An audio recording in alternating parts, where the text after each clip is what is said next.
Déjà merci à ceux qui sont venus d'être venus, merci aux intervenants d'être là, pour du coup la première véritable édition du colloque du héros. Au cours de ce cycle de conférences, du coup on va avoir la joie d'écouter 6 intervenants.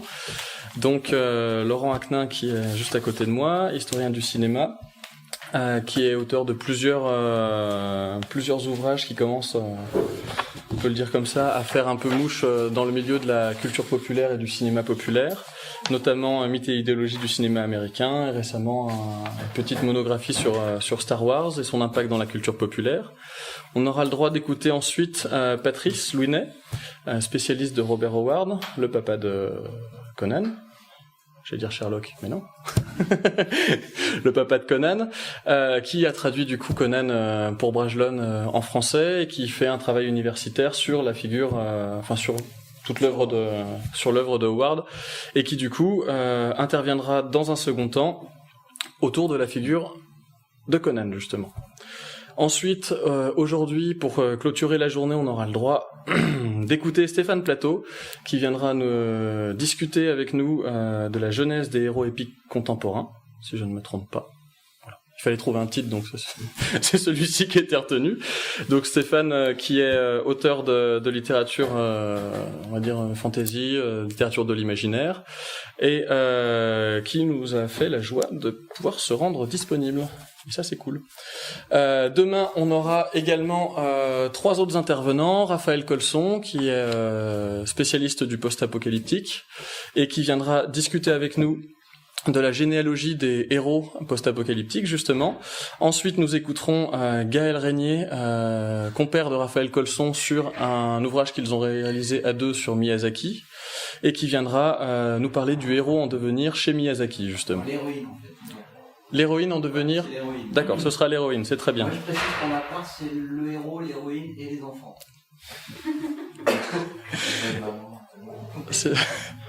Donc l'héroïne chez Miyazaki en héros, donc héroïne en devenir, et ensuite on aura Alex Nikolavitch qui nous rejoindra que demain, qui lui parlera des us et abus du voyage héroïque, notamment à travers la figure du monomythe campbellien. Voilà. Donc un peu de déconstruction pour finir. Et puis ensuite, on se quittera. Et on se dira peut-être rendez-vous à plus tard. Donc je vais donner la parole à Laurent, qui nous a concocté une intervention du coup qui est intitulée Jim Hawkins et Mr. Hyde.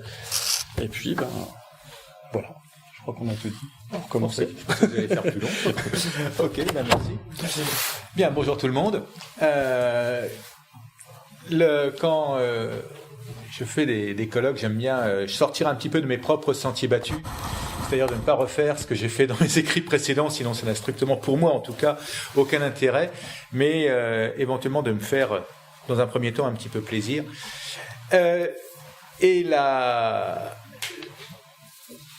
Généralement, ce que j'aime bien aussi, c'est commencer des communications je trouve que c'est bien de commencer par des invocations. Or donc, Squire Trelawney, le docteur Livesey et d'autres gentlemen m'ayant demandé de coucher par écrit tout ce qui concerne l'île au trésor, du début à la fin, en ne dissimulant rien excepté la position de l'île, et ceci uniquement en raison des trésors qui y demeurent encore, je prends ma plume, en l'an de grâce 1700, et je me reporte à l'époque où mon père tenait l'auberge de l'amiral Benbow, et plus précisément au jour où un vieux loup de mer, hâlé et balafré par un coup de sabre, prit pension sous notre toit. Amen. Affirmation, et non pas proposition ou hypothèse. Commençons par une affirmation, un dogme, un axiome. L'île au trésor de Robert Louis Stevenson est le plus grand roman d'aventure jamais écrit. Une fois ceci posé, et je ne souffrirai pas de contradiction là-dessus, tout le reste d'accord, mais pas là-dessus. Une fois ceci posé, il serait logique de dire que son héros, Jim Hawkins, le jeune Jim Hawkins, devrait être le plus grand héros de tous les temps, moderne ou des temps modernes, tout du moins. Laissons tomber l'Antiquité. Or, il faut bien constater qu'il n'en est rien. Et j'ai encore eu la confirmation la semaine dernière, où je faisais mon intéressant dans une autre conférence, à sujet purement cinématographique cette fois-ci, et devant le triomphe que je remportais, on m'a demandé « Quand est-ce que vous allez faire une autre conférence ?» Je lui ai dit « Je serai la semaine prochaine à Lyon. »« Ah, et sur quoi allez-vous parler ?» Et je vais parler de Jim Hawkins. Silence de mort. J'ai dit « Je vais parler de l'île au trésor. » Ah ! Bien. Donc, Jim Hawkins, comme figure héroïque, c'est pas ça. Disons-le clairement. Alors pourquoi ? C'est d'autant plus surprenant qu'en dehors du fait que l'île au trésor, comme je viens de dire, est le plus grand roman, etc., la trajectoire, le parcours de Jim Hawkins semble correspondre, mais vraiment très fidèlement à une exception près, mais les exceptions, il y en a toujours, au célèbre monomythe de Campbell, qui... Je ne vous fais pas un cours sur Campbell, mais enfin, vous connaissez le héros aux 1000 visages, la théorie du monomythe de Campbell, qui a proposé une structure, en 12 étapes principalement, bien sûr 12 pour la beauté du nombre, bien évidemment, parce qu'il faut toujours tordre un petit peu les choses pour faire rendre les théories intéressantes et qu'elles rentrent dans des modèles, mais enfin, une théorie qui propose une structure type, qui correspond pratiquement à tout héros qui atteint une structure mythologique dans son épopée. Et la structure du parcours de Jim Hawkins correspond a priori parfaitement, à part une étape dont je viendrai tout à l'heure, à la structure de Campbell. Alors, pourquoi cette structure qui est parfaite dans un roman qui est, comme je l'ai dit, bref, qu'est-ce qui cloche chez Jim Hawkins ? En fait, étudier ce qui clocherait dans le héros de Jim Hawkins permettrait de déterminer en creux ce qui fait la figure d'un héros. Et je trouve beaucoup plus amusant de travailler comme ça, c'est-à-dire de prendre un contre-modèle pour voir qu'est-ce qui manque à Jim Hawkins pour atteindre ce fameux statut de héros archétypal, de héros réellement mythologique. Alors, ce que je vous propose, c'est qu'on reprenne un petit peu l'histoire de Jim, alors pas en entier, d'autant plus que je pense que tout le monde a dû lire au moins Bibliothèque verte, l'île au trésor, mais en tout cas avec les principales étapes qui permettront de mettre en avant ce qui correspond, mais surtout ce qui fait hiatus, et de voir qu'est-ce qui fait la singularité de Jim Hawkins. Alors, commençons par le commencement, rappelons le début de l'aventure de l'île au trésor. Jim Hawkins est un jeune garçon. Il est le fils d'aubergiste, dans un village donc maritime, l'auberge de l'amiral Benbow, avec son père et sa mère, et un jour arrive à l'auberge pour y prendre pension, comme il est dit dans ce magnifique paragraphe introductif qui ouvre l'imaginaire. Je l'ai retraduit pour l'occasion parce que je me suis rendu compte en relisant le texte qu'il était constitué d'une seule phrase, ce qui est absolument magistral. Arrive un vieux loup de mer, le capitaine, balafré, avec un mystérieux coffre. Et quelque temps après, les événements commencent à se produire, des personnages étranges commencent par arriver, il y a Pew, l'aveugle, il y a d'autres personnages vraiment louches, et finalement, on comprend que c'est un ancien pirate qui a élu domicile à l'auberge, et que ses anciens camarades cherchent à le retrouver, à se venger, et surtout à récupérer quelque chose. La famille de Jim commence à donner l'alerte, mais entre-temps, le père de Jim Hawkins est mort de maladie. Et peu de temps après, le capitaine lui-même meurt d'apoplexie. À ce moment-là, les pirates donnent l'assaut, mais Jim et sa mère réussissent à s'enfuir. Les gens menés par le châtelain, Squire Trelawney, qui est plutôt un propriétaire terrien, mettent les bandits en fuite. Ils arrivent à s'échapper avec le contenu de la mystérieuse malle que le capitaine avait. Et dans la malle, bien évidemment, il y a le plan de l'île au trésor. Et il est décidé de partir à la conquête de l'île au trésor. Tout est conforme au schéma campbellien, plus ou moins, dans tout ce début. C'est-à-dire que l'aventure arrive d'une manière totalement inattendue à quelqu'un qui, a priori, n'était pas du tout destiné à ça, fils d'aubergiste. On ne peut pas trouver moins aventureux que ça. Il est orphelin, il devient orphelin de père. Or, dans toutes les structures héroïques, alors là, c'est un topos vraiment systématique, le héros a un problème de filiation. Il est orphelin, il est adopté, ou les deux. Que ce soit Luke Skywalker, qui connaît pas ses origines et qui est adopté sur Tatooine, Frodo Baggins, bien évidemment, qui est adopté par Bilbo, mais c'est aussi un orphelin, Harry Potter, bien évidemment, Moïse, bien évidemment, Superman, bien évidemment, adopté par les Kent, Jason, Romulus. Bon, dérouler la liste, c'est une structure évidente, et il faut croire que l'aventure ne peut vraiment se présenter pour Jim Hawkins qu'à partir du moment où il a déjà perdu son père. Les événements sont... Donc on est parfaitement dans la structure classique. Et puis, à ce moment-là, il est décidé donc de monter une expédition pour aller à la fameuse île au trésor. Vont partir le docteur Squire Trelawney, donc le notable du coin, le docteur Livesey, c'est-à-dire les notables du coin, qui vont servir de mentor a priori, à Jim. Autre structure classique, pour le héros débutant, il faut un mentor. C'est Merlin pour Arthur, c'est Gandalf, c'est Obi-Wan Kenobi pour Luke Skywalker, il faut toujours un mentor. Donc là, les notables vont servir le rôle de mentor, et ils décident que Jim va venir avec eux, bien évidemment, puisque tout part de chez lui, et qu'il va servir comme mousse sur le bateau. Et c'est là que se pose un premier problème. C'est que depuis le début du roman, on ne sait absolument pas quel âge a Jim Hawkins. Ça n'est jamais précisé. On comprend qu'il est jeune, mais il va servir comme mousse. Comme mousse, c'est quoi un mousse à l'époque, en 1700, point de suspension? Oui, c'est un jeune garçon, c'est quelqu'un qui va faire son noviciat dans la marine, qui n'est pas un adulte, ça c'est sûr, mais qui n'est pas non plus un petit gamin. C'est pas un enfant de 8-10 ans qu'on va prendre comme mousse. C'est quoi? C'est un ado ou un pré-ado. Entre 12 et 16. Parce que ça peut varier selon les marines, selon les pays. Mais en tout cas, dans le roman, ce n'est pas précisé.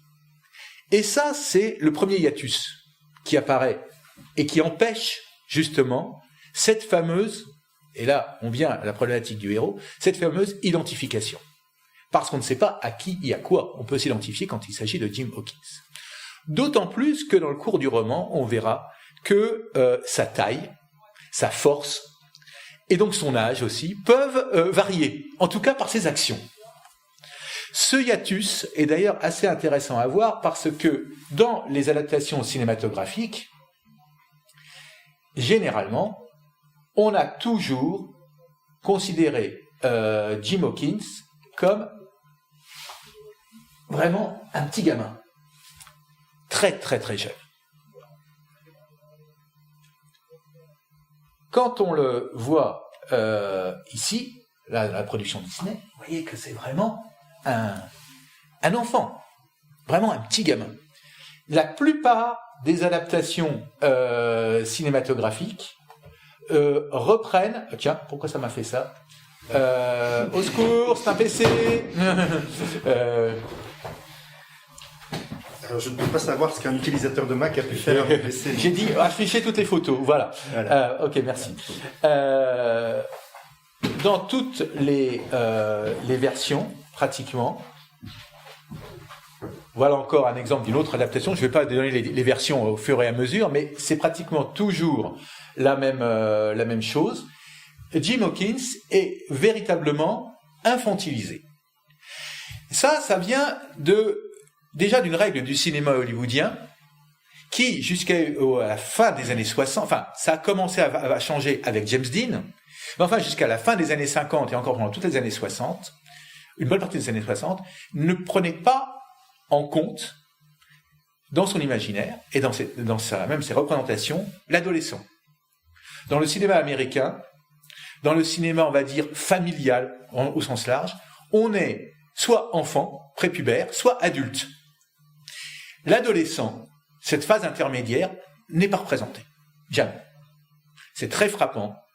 Quand on a par exemple un film comme Manhunt de Fritz Lang, dans lequel Walter Pidgeon en fuite se fait aider par le Mousse dans un cargo en 1939, le Mousse, joué par un tout jeune Roddy McDowall, La planète des singes, est prépubère.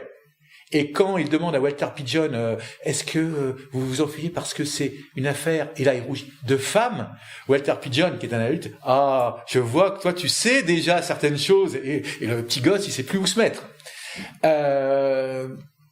Quand Fritz Lang, pour la MGM, adapte et en fait un chef-d'œuvre, un roman qui lui aussi est un chef-d'œuvre, c'est Moonfleet, on est frappé quand on découvre le roman, bien après avoir vu le film, que John Mohun, dans Moonfleet, est en fait un ado, un jeune homme, qui va devenir adulte tout au long du film, alors que dans Moonfleet, qui est également une histoire de chasse au trésor, John Mohun est un gamin prépubère. C'est systématique. Donc cette image qui a collé à l'île au trésor à partir du cinéma a imposé cette image infantile. Alors que il y a finalement une seule adaptation, c'est celle-ci, où c'est Christian Bale qui est enfin un adolescent.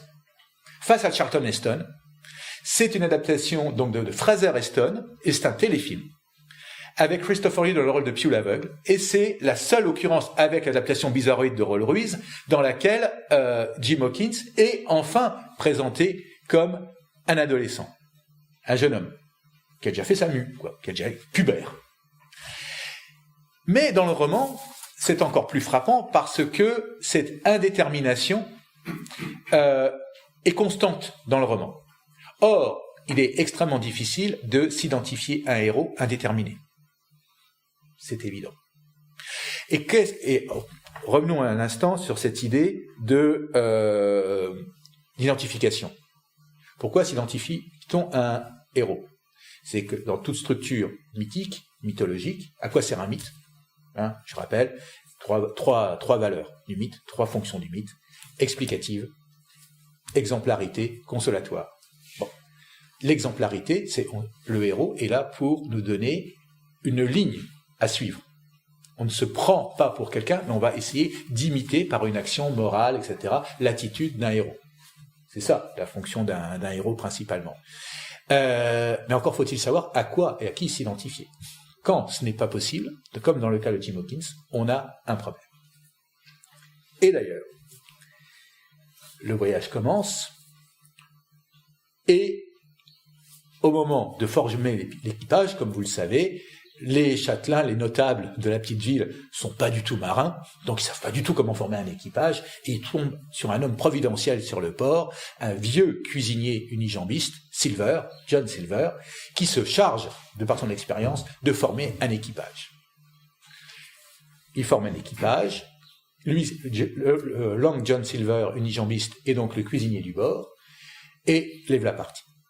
Et Jim Hawkins va découvrir, fortuitement, qu'en fait, Silver a recruté pour l'équipage, les 2 tiers de l'équipage sont en fait d'anciens pirates, de la même équipe que le capitaine qui est mort à l'auberge, et qu'ils n'ont qu'une chose en tête, c'est de récupérer le fameux trésor.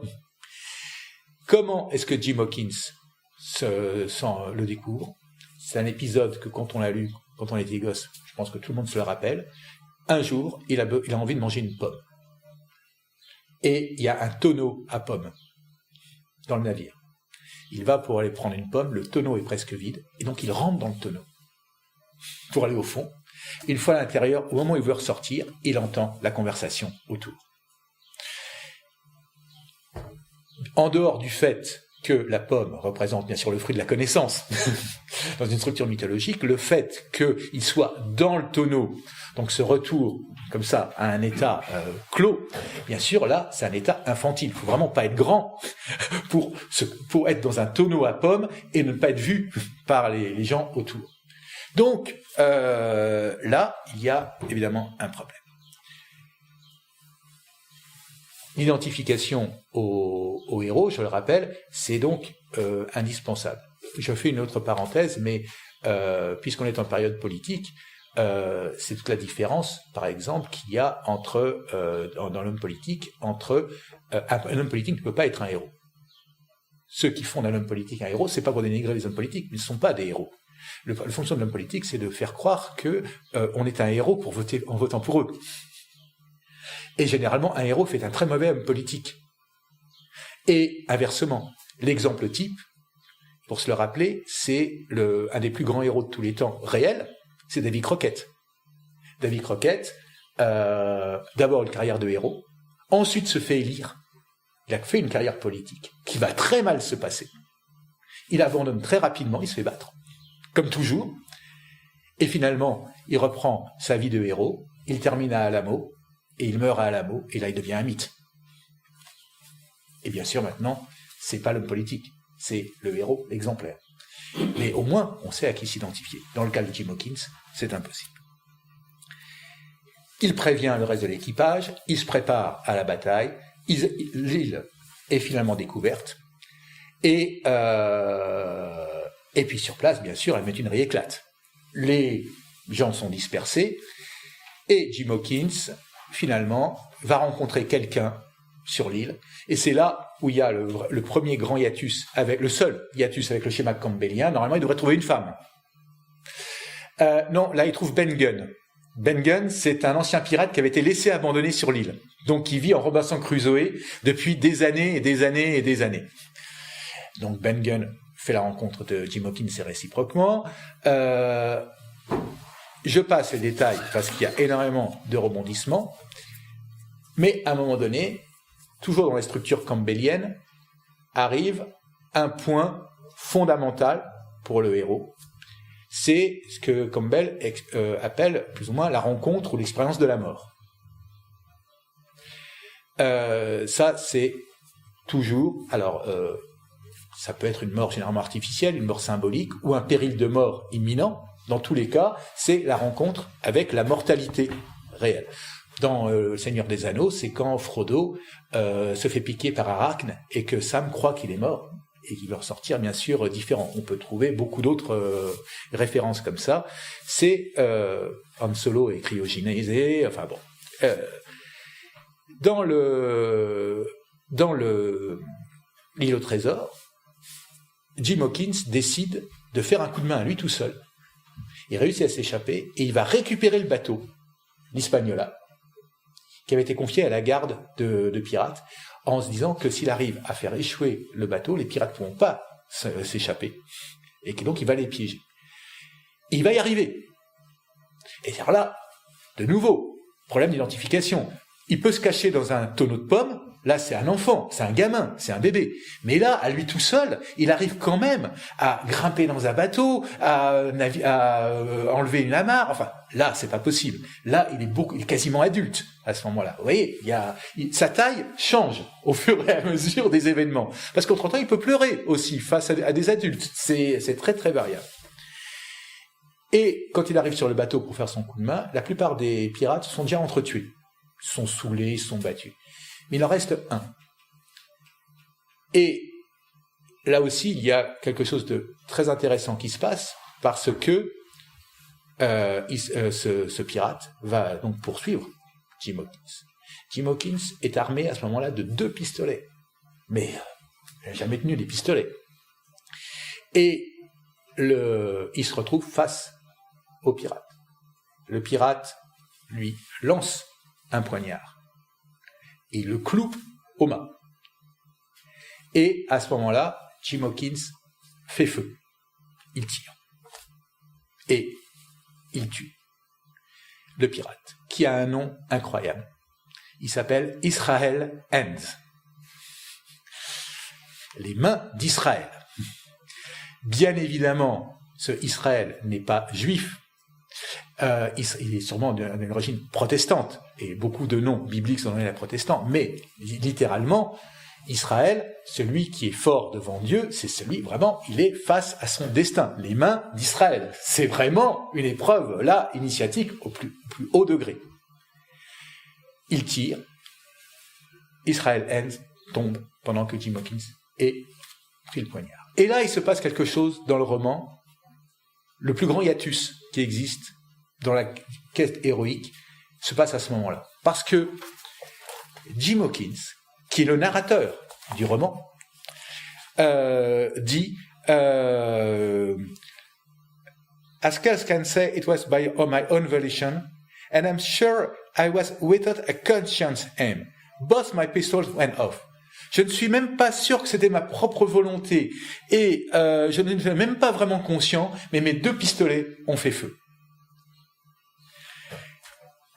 Il tombe, et il se retrouve dans l'eau. Et dans le chapitre suivant, le 27, qui s'appelle Des pièces de 8, Pieces of 8, qui est le cri du perroquet de Long John Silver, il poursuit, je ne le fais pas en anglais, mais il explique qu'il voit Israel Heinz tomber à la mer et se noyer, quasiment être mangé par les poissons, et grosso modo, il dit un poisson ou 2 passe sur son corps, il apparaissait et disparaissait, mais he was dead enough, ça y est, il était vraiment mort pour tout ça, being both shot and drowned, étant à la fois tiré et noyé. Bref, alors qu'il vient d'accomplir quand même un exploit, Jim Hawkins refuse complètement le fait qu'il ait tué un homme, qu'il a tiré. Et c'est très curieux, parce que normalement, dans une geste héroïque, il n'avait pas le choix, en plus c'est un pirate, il voulait le tuer, il a fait quasiment un exploit. Et il fait quelque chose de très curieux, il n'arrive pas à admettre qu'il a tiré. Il n'arrive pas à dire « I kill », ou si vous préférez, il n'arrive pas à dire que, comme je suis un héros, je kill. Il va cacher ça en lui-même, ou en anglais, hide in himself. Il va se le cacher très profond. Parce que il y a quelque chose qui se casse à ce moment-là. Et ce n'est pas pour rien, bien sûr, que Stevenson est également l'auteur de Dr. Jekyll et Mr. Hyde, qui explore ce conflit intérieur, qui apparaît pour la première fois, finalement, dans L'île au trésor, un jeune garçon qui n'arrive pas à assumer un acte d'héroïsme qui passe par le fait de « je kill », je tue. Et il va faire quelque chose d'encore plus étonnant. C'est qu'ensuite il va arriver à terre, il va se faire capturer par Silver et sa bande, et là il va en rajouter. Il va dire, depuis le début, c'est moi qui vous ai eu. J'ai tout dit, j'ai deviné tous vos complots, j'ai prévenu Livesey et Trelawney, je suis allé au bateau, j'ai tué tout le monde sur le bateau. Il le dit, j'ai tué tout le monde sur le bateau, tous vos hommes sont morts, c'est moi qui les ai eus. Et Long John Silver, qui est un pirate sanguinaire, qui a plusieurs meurtres bien établis sur la conscience, au moment où ces hommes veulent tuer Jim Hawkins, le regarde d'un autre air et il les empêche de le tuer. Et il dit à ce moment-là, I like this boy. Boy, pas child. J'aime ce garçon.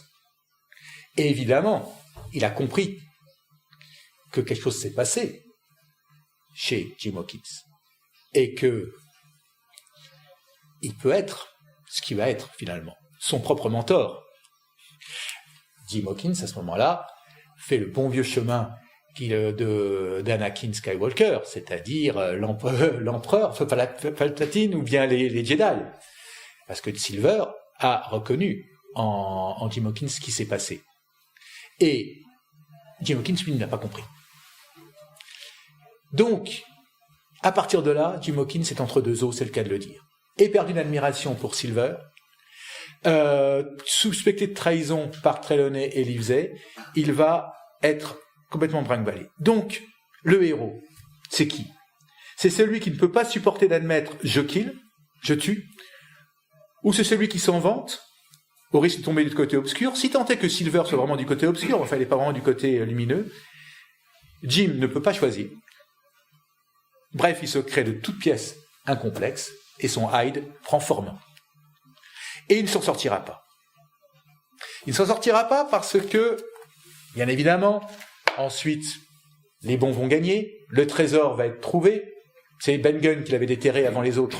Donc, quand ils essayent de creuser, ils ne trouvent rien. Révolte des pirates, les autres arrivent. Bref, Silver reprend son poste de cuisinier du bord, en tout cynisme, et arrive alors la dernière étape du voyage, toujours dans la structure campbellienne, une étape fondamentale, celle du retour. Heureux qui, comme Ulysse, a fait un beau voyage, ou comme Sestula qui ait conquis la toison, puis s'en est revenu chez lui plein d'orgueil et de raison, vivre entre ses parents le reste de son âge. Ses parents, sa mère, on n'en a plus du tout entendu parler. Tout le monde rentre.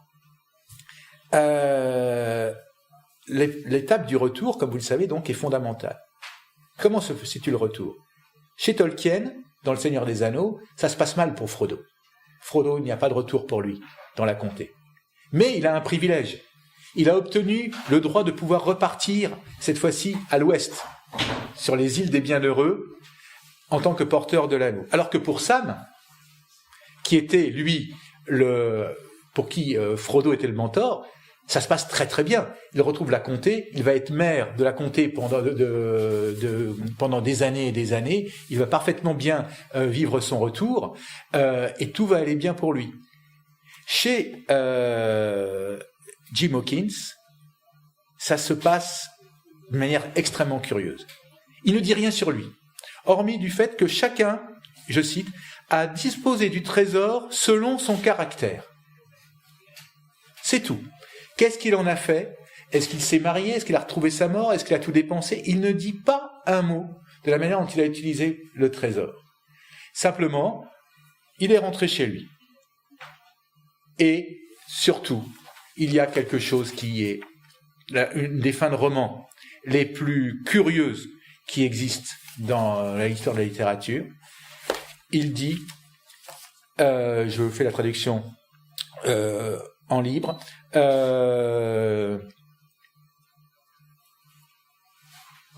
les barres d'argent et les armes sont encore sur l'île là où Flint les a enterrées, et certainement elles y resteront pour toujours. Des chaînes et des cordes, rien de tout ça, rien ne me ramènera jamais sur cette île maudite. Et les pires de mes rêves sont celles où je revois encore ces côtes et où j'entends le cri du perroquet Captain Flint hurler « Pieces of eight, pieces of eight ». C'est incroyable. Là où il a vécu l'aventure, là où il est devenu homme, là où il a sauvé des gens, à son retour, c'est le lieu de son cauchemar. L'aventure, pour lui, c'est son cauchemar. Il n'a rien compris. Il n'a rien vécu. Il aurait pu être un héros célébré. Il est tourmenté à la manière de Hyde, qui est des chouseaux derrière. Il n'a pas supporté ce qu'il a vécu. Il est traumatisé à vie. Il fait cauchemar sur cauchemar. Et ça se termine par... L'île au trésor se termine par les cauchemars de Jim Hawkins par rapport à son aventure. Comment être un héros ? Comment pouvons-nous être un héros exemplaire si le fait d'avoir vécu une aventure fait de nous un névrosé, tourmenté, qui cauchemarde toutes les nuits ? Et non seulement il n'a rien compris, l'île au trésor est devenue un mythe. On a oublié Jim Hawkins, mais l'île au trésor, on la connaît. Et ce n'est pas pour rien si... Alors voilà, ici, je passe rapidement la scène traumatique par excellence, dans la version de Byron Haskins, la version Disney, le meurtre avec les 2 pistolets, et l'air absolument terrifié de Jim, mais surtout, bien évidemment, la plus belle version de l'île au trésor, vous la reconnaissez, c'est le trésor de Rackham le Rouge, dans lequel Haddock prend plus ou moins la place de Silver en personnage sympathique, et évidemment puisqu'il n'y a pas de héros plus indéterminé que Tintin, Tintin part à la conquête, prend la place. Donc, l'île au trésor est devenue un mythe. Silver, Long John Silver, est devenu une légende. D'ailleurs, dans le roman, il part, il réussit à s'évader, il part, et Jim Hawkins dit, il est enfin sorti de ma vie, ce formidable, c'est le mot employé, ce formidable marin unijambiste a fini de me hanter, mais avec une admiration. Donc, il est parti retrouver la négresse avec laquelle il vivait pour vivre des jours heureux, surtout avec une partie du trésor. Long John Silver est devenu une légende, l'île au trésor est devenue un mythe, et Jim Hawkins n'est devenu qu'un névrosé.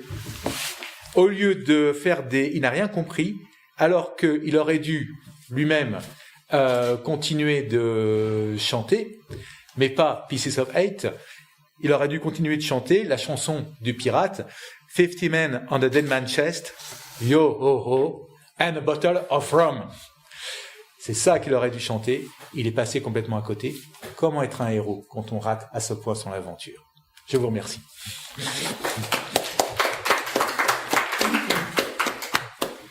Merci Laurent.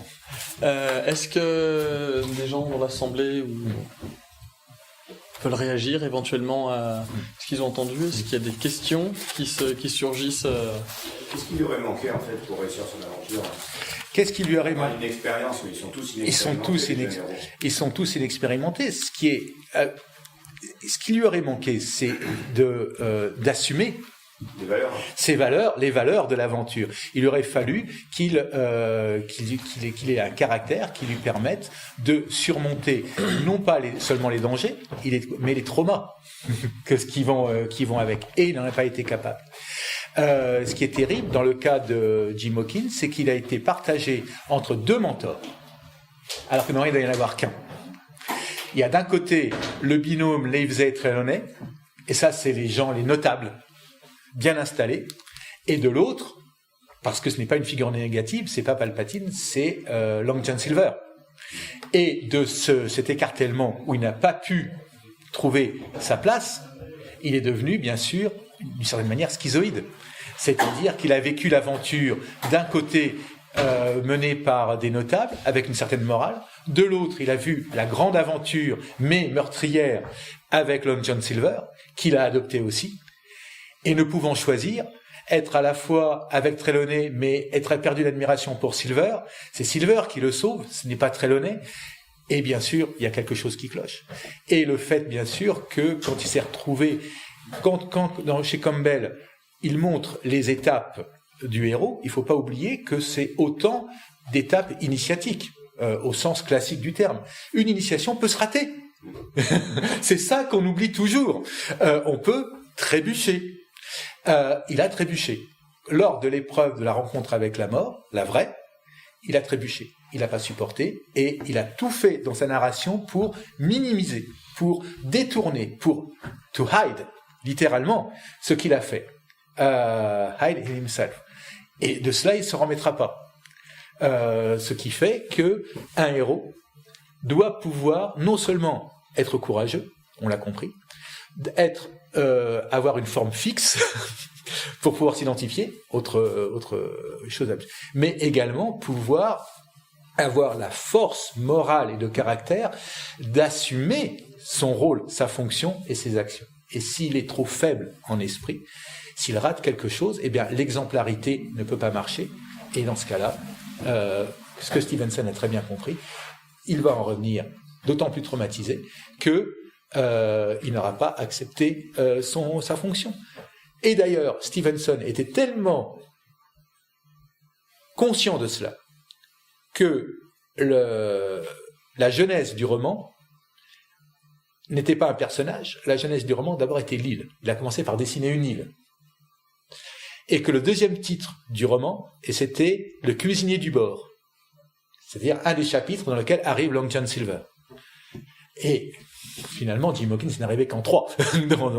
Donc, il a compris qu'il faisait d'abord un mythe, et puis une légende, et puis finalement un narrateur.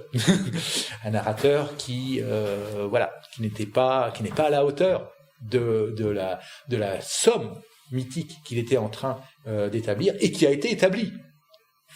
Puisque l'arrivée sur l'île au trésor, je ne l'ai jamais vu aussi bien filmé que dans le cadre de Hergé dans le trésor de Rackham le Rouge. C'est le plus beau plan d'arriver sur une île que je connaisse. C'est magistral.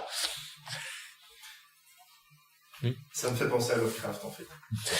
À chaque fois qu'il y a confrontation avec le surnaturel, donc la confrontation avec la mort dans l'étape de Campbell, même si le héros va arriver à neutraliser la menace, à calmer les grands anciens pour un moment, etc., il va en revenir complètement dévasté, traumatisé. C'est des gros soldats qui sont juste là pour mettre en évidence les anciens. Ah oui, il y a quelque chose aussi de l'ordre du traumatisme, de l'expérience héroïque, mais qu'elle a à chaque fois. Oui, d'autant plus que dans l'île au trésor, j'en ai pas parlé, mais il y a 2 fois la présence de la mort. Il y a l'épreuve initiatique, et ensuite il y a le squelette qui montre l'endroit du trésor. Enfin, je veux dire, à partir du moment où Jim se retrouve dans cette situation, le visage de la mort il revient systématiquement. Il y a le squelette qui pointe l'endroit du trésor. Il y a les pirates qu'on va laisser sur l'île qui sont promis une mort certaine. Enfin, le roman devient extrêmement morbide, ce qui n'était pas du tout au début. Et c'est vraiment un point tournant. Oui. Alors moi, j'ai des tonnes de questions. Je ne sais pas trop par où commencer. Déjà, je trouve ça super intéressant. Et par rapport à ce que je vais dire après sur Ward et Conan, je trouve qu'il y a pas mal de choses qui vont rentrer en résonance. Et je pense que c'est intéressant. On va finir par croire qu'il y a un lien dans les conférences. Ne croyez pas ça, tout est fait à l'improvisation. Voilà. Du coup, je trouve ça très intéressant. Ma première question, c'est pourquoi vouloir lire Jim Hawkins en tant que héros? Ça vous est personnel. Bon, on se vous voit pour la conférence. Et ensuite, j'aurais une deuxième question sur la lecture hors Campbell la question que je me suis posée depuis très très longtemps sur Jim Hawkins, qui est un personnage qui d'ailleurs est tellement curieux que Raoul Ruiz, quand il a fait sa version d'Île au trésor, a démultiplié le personnage. Il y a des vrais faux Jim Hawkins parce que justement, il a compris que c'était quelqu'un d'insaisissable au sens propre du terme. C'est comme je le disais en introduction, c'est le plus grand roman d'aventure qui existe, Île au trésor. C'est parfait. Il y a tout, c'est parfait. Donc, logiquement, le personnage principal, qui est en plus le narrateur, Long John Silver n'arrive après le premier tiers, quoi. Il n'est pas question de Silver bien avant. C'est Jim Hawkins. Donc, comment se fait-il? Donc, cette figure, ce qui m'intéressait dans cette approche, c'est justement que ce soit un roman pour la jeunesse, un roman qui paraît-il est lisible pour tout le monde, qui est en bibliothèque verte, c'est l'archétype du roman d'aventure avec ce héros. Dès qu'on essaye de le saisir, il nous glisse entre les doigts. Il est glissant, on ne sait pas à quoi il ressemble, on ne sait pas quel âge il a. Il pleure devant des adultes, il fait des exploits insensés. Voilà, c'est ça qui est intéressant. Et donc ça questionne justement la figure du héros. Comme je l'ai dit, il est supposé être le héros. Ce n'est pas Silver, mais Silver est une légende, comme disait John Ford, when the fact became print the legend. Et le mythe, c'est l'île. Alors justement, moi ce que je trouve vraiment extraordinaire, c'est que tout le monde connaît l'île au trésor. Ouais. Et que la richesse, justement, et le statut de ce bouquin font qu'il est connu en tant que livre, et en tant que Jim Hawkins. Moi, je tuerais pour ce vrai pour Howard. Alors, je ne pas de Conan, je vais revenir. Moi, j'en peux plus. Alors, bon, ça c'était un truc. Alors, une deuxième alors ça va être un peu différent, parce que j'ai beaucoup de mal avec Campbell, personnellement. Pas Campbell lui-même, mais depuis que tout le monde sait que Lucas a lu Campbell pour faire Star Wars, nous sommes bien d'accord. Depuis tout Hollywood nous pond des trucs sans arrêt dans lesquels il faut que le gamin tout petit, quelqu'un qui sa purée à la cantine, enfance malheureuse. Bref, tout Hollywood est standardisé, il devient inintéressant depuis Lucas, mais c'est pas sa faute en l'occurrence. Et j'arrive pas à lire de l'autre trésor comme étant un exemple de ceux du monolithe campbellien, mais je le vois beaucoup plus comme un roman d'initiation. Et alors pour se décaler de Campbell et donc de Jung, je passe un petit peu à droite avec le collègue Freud.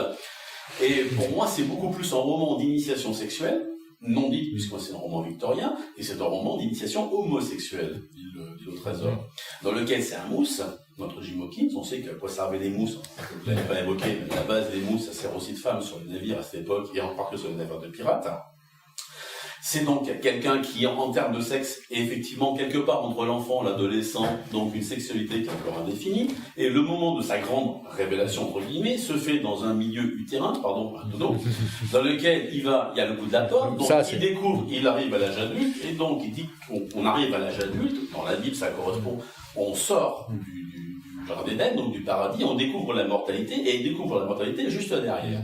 Et il est confronté à des bandits méchants. Il y en a un qui va pas pouvoir lui faire ce qu'on peut s'imaginer dans une lecture freudienne de la chose, puisqu'il a une jambe coupée, donc ce qui est dans une psychanalytique, je sais pas sur du Freud de bas étage, mais ça, enfin, il y a quand même beaucoup d'éléments qui font que, lorsqu'on lit le bouquin, on comprend pourquoi lorsqu'il rentre en Angleterre, il fait des cauchemars, on s'imagine ce qui a pu se passer, et dans l'époque victorienne, ça ne peut pas exister.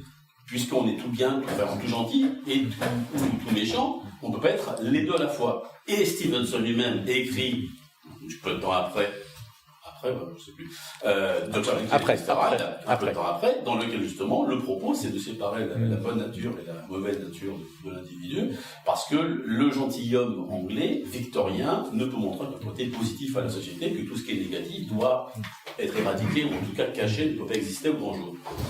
Donc voilà, moi c'est ma lecture de... Non, mais je sais pas si c'est une question en fait. Non, c'est très intéressant. Moi, j'y avais pensé, mais je suis quand même plus convaincu par...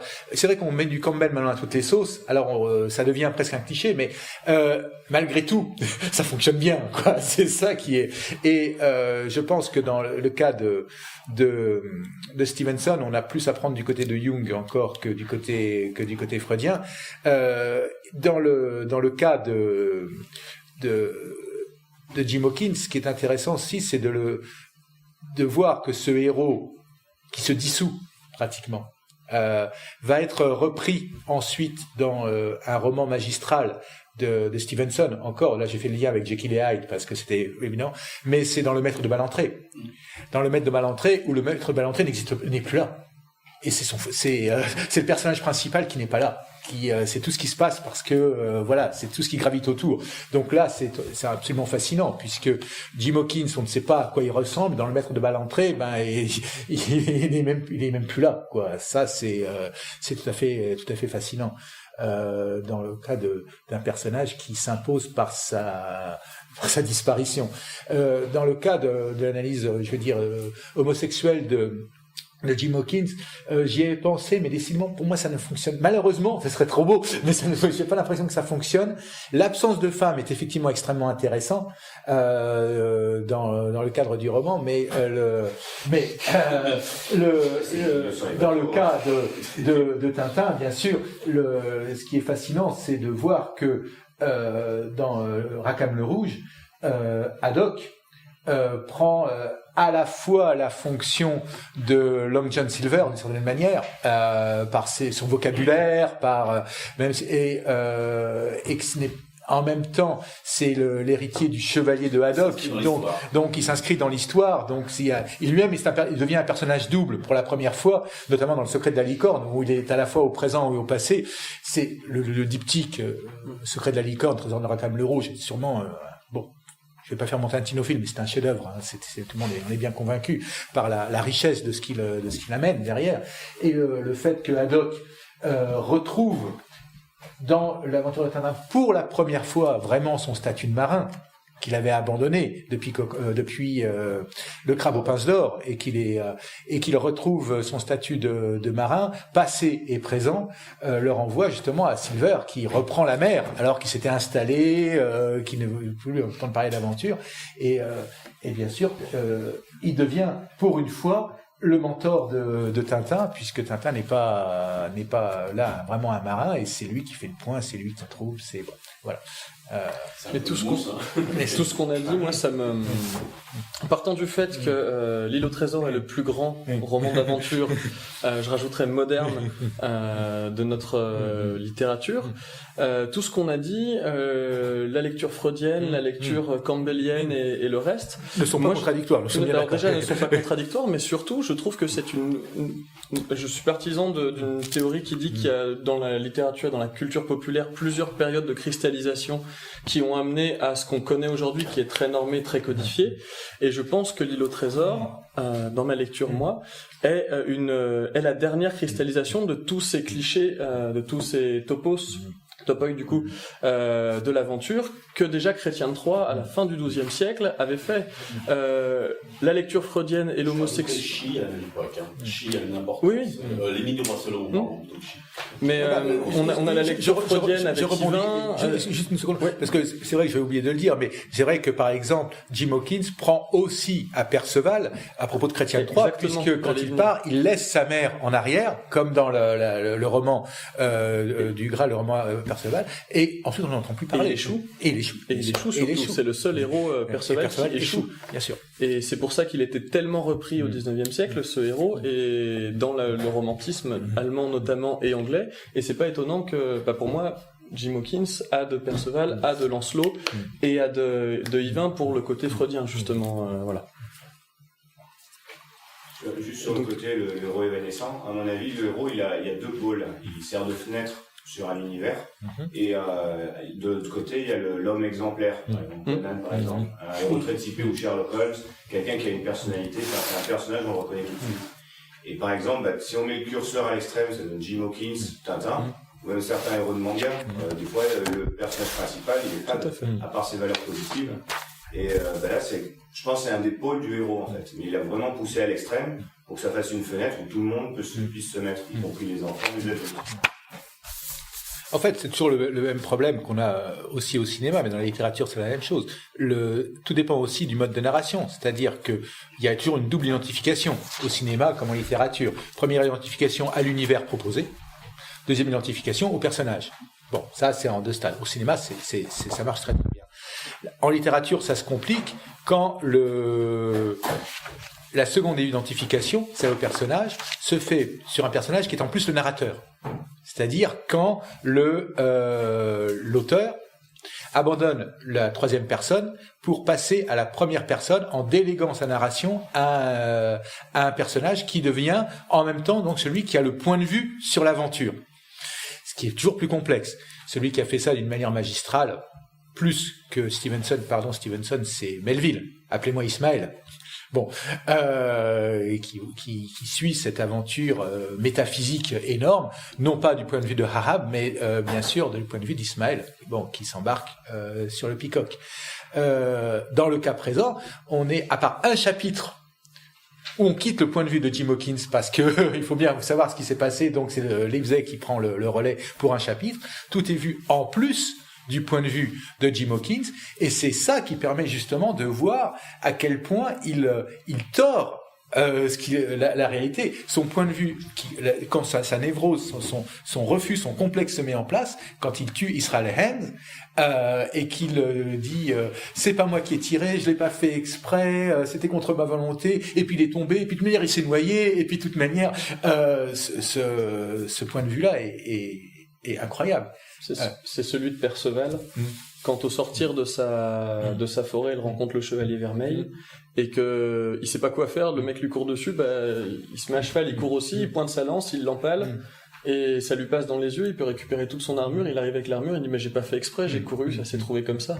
C'est pas moi qui l'ai tué, c'est pas moi qui suis devenu chevalier. Et c'est intéressant de voir à quel point les réécritures en fait de nos mêmes façon de penser traverse l'histoire, et c'est justement un médiéviste, Stéphane me contredira pas là-dessus je pense, c'est Jacques Le Goff qui disait que chaque œuvre en tant que telle est le miroir de l'époque qui l'a produit en fait, et donc à une époque où la société victorienne on ne pouvait pas tout montrer, Jim Hawkins a pris plus à Perceval qu'à Lancelot par exemple, ou qu'à Yvain qui est dans la para. Alors qu'à l'époque, par exemple, fin du XIIe, on était plus sur des types de personnalités très marquées, très différentes, parce que c'était ça qui faisait l'individu en fait. Et il est fort à penser que donc Jim Hawkins, une fois rentré donc dans l'état où il est, va être quelqu'un qui va être à peu près dans le même état de sex appeal, je veux dire, c'est-à-dire proche de zéro, que le Dr Jekyll. Voilà, plus précisément. Et qu'il va continuer comme ça. Or, Jekyll n'est pas, bien sûr, pas une figure héroïque, nous sommes bien d'accord. Et notez bien que les jeux d'onomastique chez Stevenson c'est pas un calembour arbitraire que je disais quand je dis Jim Hawkins ne veut pas admettre que je kill, je tue, puisque c'est le propos même de Jekyll et Hyde. Jekyll, je tue le moi. Hyde, celui qui est caché, c'est transparent, tout le monde le sait, mais c'est intéressant de voir que ça se cristallise déjà dans l'île au trésor. J'ai la carapace. Bien sûr, bien sûr. Sans parler de Israel Hand, qui est sûrement le nom le plus incroyable qui était inventé par Stevenson. Est-ce que quelqu'un encore On fait le tour. Merci bien. Merci. J'ai tenu mon temps. Super.